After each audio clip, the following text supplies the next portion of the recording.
श्रीराम समर्थ. श्रीमद दासबोध दशक 14वा. अखंड ध्यान. समास 5वा. हरिकथा लक्षण. श्रीराम.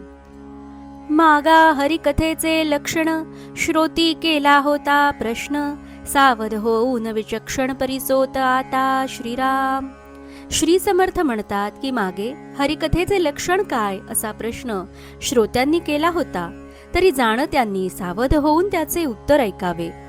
हरिकथा कैसी करावी, रंगे कैसी भरावी, जेणे पाविजे पदवी रघुनाथ कृपेची श्रीराम. हरिकथा कशा प्रकारे करावी, तिच्यात रंग कसा भरावा की ज्या योगे रघुनाथाच्या कृपेस पात्र होता येते ते आता ऐका.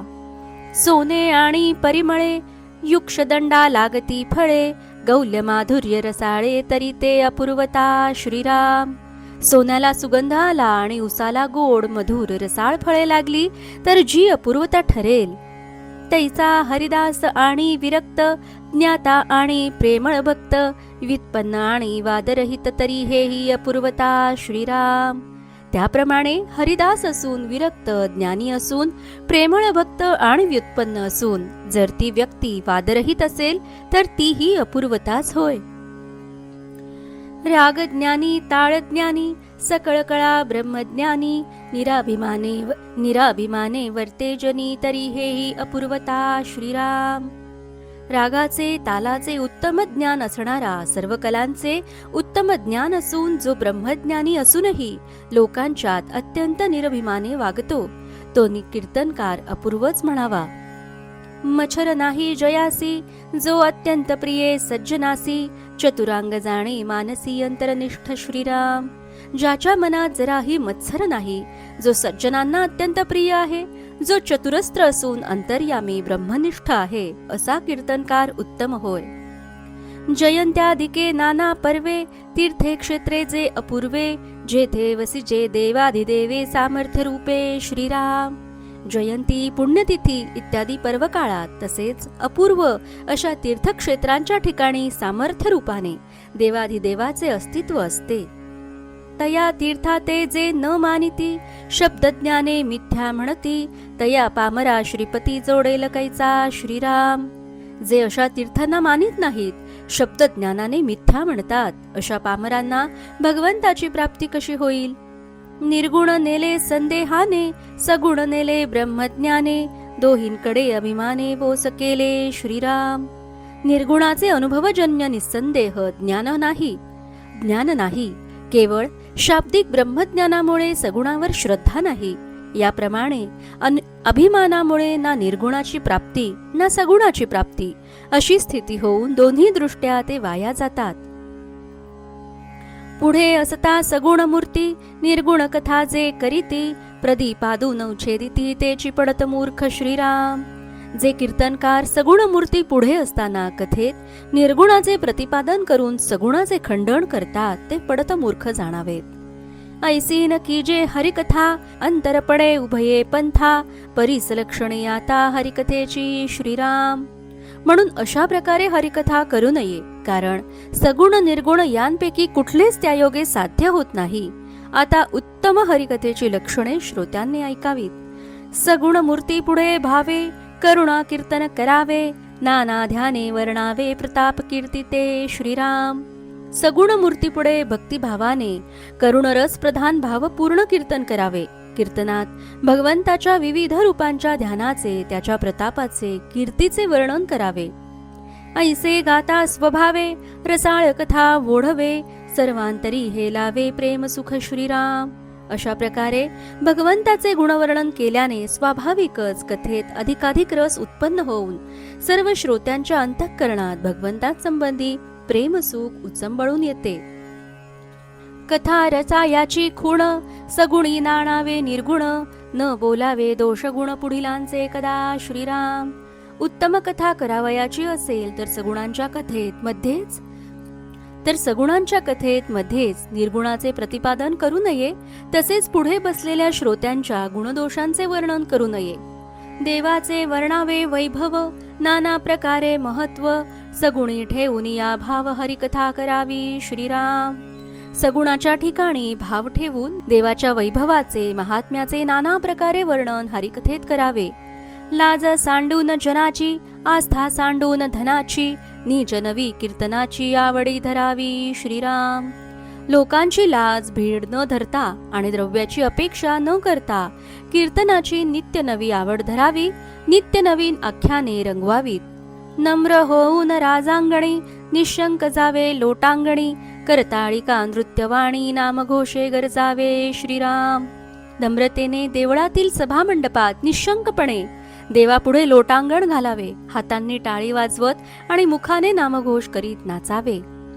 एकांची कीर्ती एकांपुढे, वर्णिता साहित्य न पडे, म्हणून या निवाडे जेथील तेथे. श्रीराम.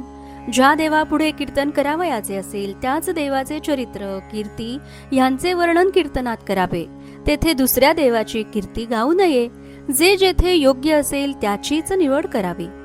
मूर्ती नसता सगुण, श्रवणी बैसले साधूजन, तरी अद्वैत निरूपण अवश्य करावे. श्रीराम.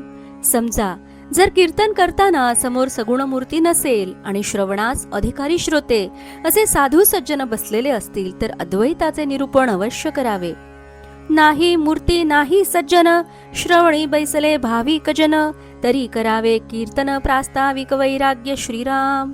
समोर सगुण मूर्ती नसेल, अधिकारी साधू सज्जन श्रोते नसतील आणि सर्वसाधारण भाविक लोक श्रवणासाठी बसलेले असतील तर परमार्थाची प्रस्तावना जणू असे जे वैराग्य त्याचे महत्व कीर्तनात वर्णन करावे.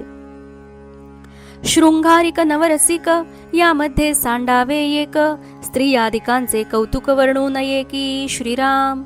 समजा कीर्तनात नवरसांचे वर्णन करावे लागले तरी त्यातील शृंगार रसाच्या वर्णनात स्त्रियांच्या सौंदर्याचे हावभावांचे कौतुकाने वर्णन करू नये.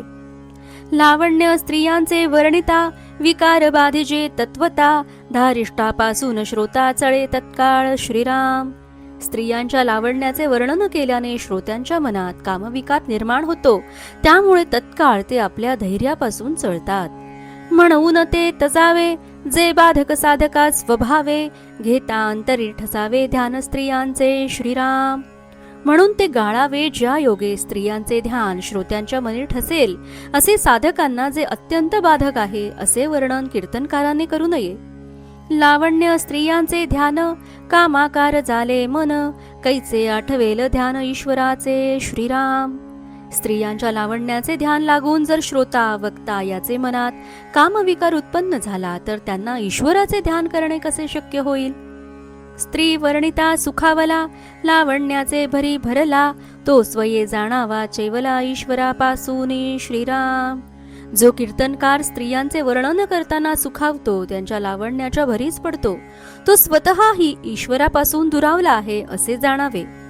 हरिकथेसी भावबळे, गेला रंग तो तुंबळे, निमिष एक जरी आकळे ध्यानी परमात्मा. श्रीराम. हरिकथा करीत असता वक्ता जर एक क्षणभर जरी परमात्म्याच्या ध्यानात मग्न झाला तरी हरिकथेच्या पूर्वी ओसरलेला रंग भावभक्तीच्या बळाने उचंबळून येतो. ध्यानी गुंतले मन, कैचे आठवेल जग, निशंक निर्लज्ज कीर्तन करिता रंग माझे. श्रीराम. परमात्म्याच्या ध्यानात मन गुंग झाल्याने समोर लोक बसलेले आहेत हे स्मरण सुद्धा त्याला राहत नाही आणि प्रेमामुळे तो निशंक निर्लज्ज होऊन कीर्तन करू लागला की रंग भरतो. रागज्ञान ताडज्ञान, स्वरज्ञानेसी व्युत्पन्न, अर्थान्वयाचे कीर्तन करू जाणे. श्रीराम. एखाद्या कीर्तनकाराला उत्तम रागज्ञान असते, तालज्ञान असते, स्वरज्ञान असते, तो विद्वानही असतो आणि अन्वय अर्थ यांचा समन्वय करून तो उत्तम कीर्तन करतो. 56 भाषा नाना कळा, कंठमाधुर्य कोकिळा, परी तो भक्ती मार्ग वेगळा भक्त जाणती. श्रीराम. जगात अनेक भाषा आहेत. एखाद्या कीर्तनकाराला अनेक भाषा येत असतात, त्याच्या अंगी नाना कळा असतात, कोकिळेसारखे कंठमाधुर्यही त्याच्या जवळ असते. पण भक्ती मार्ग हा यापेक्षा वेगळाच आहे. जे भक्त असतात तेच त्यास जाणू शकतात. भक्तांस देवाचे ध्यान, देवा वाचून नेणे अन्न, कळावंतांचे जे मन ते कळाकार झाले. श्रीराम. भक्ताला फक्त देवाचेच ध्यान असते. देवा वाचून अन्य तो काहीही जाणत नाही, अथवा देवाशिवाय इतर काही म्हणजे अन्नही त्याला आठवत नाही. जो कलाकार असतो त्याचे मन कलाकार होते. श्री हरी वीण जे कळा तेची जाणावी अवकळा, देवाच सांडून वेगळा प्रत्यक्ष पडिला श्रीराम. भगवंता वाचून जी कळा ती कळा नसून अवकळा असते. एखादा कलाकार कलेमुळे देवाला विसरून वेगळा पडतो हे प्रत्यक्ष दिसून येते. सर्पी वेढिले चंदनासी निधना आड विवसी, नाना कळा देवासी आड तैस्या श्रीराम. चंदनाला सर्पाने वेढावे किंवा पुरलेल्या द्रव्याच्या लाभाच्या आड पिशाच अथवा हडळ येते, तशा देवाच्या प्राप्तीच्या आड कधी कधी अनेक कला येतात. सांडून देव सर्वज्ञ नादामध्ये व्हावे मग्न, ते प्रत्यक्ष विघ्न आडवे आले श्रीराम. सर्वज्ञ देवाला सोडून नादामध्ये जर मन मग्न झाले तर ते भगवत प्राप्तीच्या आड आलेले प्रत्यक्ष विघ्नच समजावे. एक मन गुंतले स्वरी कोणे चिंतावा श्रीहरी, बळेची धरून या चोरी शुश्रूषा घेतली श्रीराम. माणसाला मन तर एकच आहे, ते जर स्वरातच गुंतून पडले तर श्रीहरींचे ध्यान कोणी करावे. एखाद्या चोराने एखाद्या माणसाला बळेस धरून घ्यावे आणि त्याच्याकडून सेवा करून घ्यावी, तसेच ते घडते. करिता देवाचे दर्शन आडवे आले रागज्ञान, तेणे धरून या मन स्वरा मागे नेले श्रीराम. कीर्तनकार देव दर्शन घडावे म्हणून कीर्तन करू लागतो, पण त्याचे रागज्ञान त्यात विघ्नाप्रमाणे आडवे येते. ते रागज्ञान त्याच्या मनाला पकडून धरून स्वरामागे घेऊन जाते. भेटो जाता राजद्वारी बळेची धरिला बेगारी, कळावंता तैसी परी कळेने केली श्रीराम. राजाला भेटावे म्हणून राजद्वारी जाणाऱ्या माणसाला राजाच्या सेवकांनी पकडून वेठ बिगारीला लावावे, त्याप्रमाणे कलेच्या योगाने कलावंताची स्थिती होते. मन ठेवून ईश्वरी जो कोणी हरिकथा करी, तोची ये संसारी धन्य जाणा श्रीराम. जो कोणी ईश्वराच्या ठिकाणी मन ठेवून हरिकथा करतो तो या जगात धन्य जाणावा. जयास हरिकथेची गोडी उठे नीच नवी आवडी, तयास जोडिली जोडी सर्वोत्तमाची श्रीराम. ज्याला हरिकथेची आवड असून हरिकथेत नित्य नवी गोडी वाटते, त्याने सर्वोत्तमास आपले केले आहे असे जाणावे. हरिकथा मांडली जेथे सर्व सांडून धावे तेथे, आलस्य निद्रा दवडून स्वार्थे हरिकथेसी सादर श्रीराम.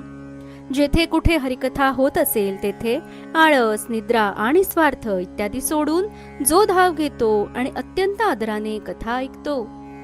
हरिभक्तांची ये घरी नीच कृत्य अंगीकारी, साहेभूत सर्वांपरी साक्षपे होये श्रीराम. तसेच हरिभक्ताच्या घरी कोणतेही हलके काम देखील मनापासून करतो आणि सर्व प्रकारे जाणीवपूर्वक त्या सहाय्यभूत होतो. या नाव हरिदास जयासी नामी विश्वास, येथून हा समास संपूर्ण झाला श्रीराम. आणि ज्याचा नामावर दृढ विश्वास असतो त्याला हरिदास म्हणतात. श्री समर्थ असे म्हणतात की येथे हा समास पूर्ण झाला. इति श्रीदासबोधे गुरुशिष्य संवादे हरिकथा लक्षण नाम समास 5वा समाप्त. जय जय रघुवीर समर्थ.